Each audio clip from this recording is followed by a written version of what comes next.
ఈ వీడియో కొంచెం లాస్ట్ వరకు చూడండి.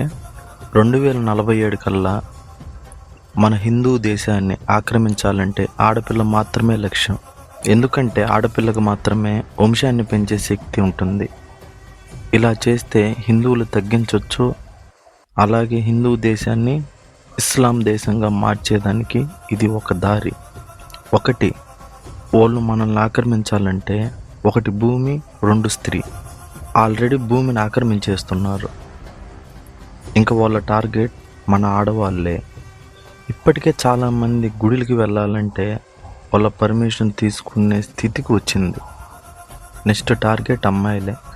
ఇక్కడ మనకి ఏజ్తో సంబంధం లేదు, మనమంతా ఒకటే అనేది కావాలి. మనకెందుకు అని మనం చూస్తూ ఉంటే మన తలుపు తట్టిన రోజు మనకు చాలా బాధాకరంగా ఉంటుంది. ఇది ఓన్లీ ఆడవాళ్ళకే జరుగుతుందని కాదు, హిందూ మగవాళ్ళకి కూడా జరుగుతుంది. చాలామందిని చంపారు, మతం మార్చుకోమని చెప్పారు, ఇంకా ఎన్నెన్నో జరుగుతున్నాయి.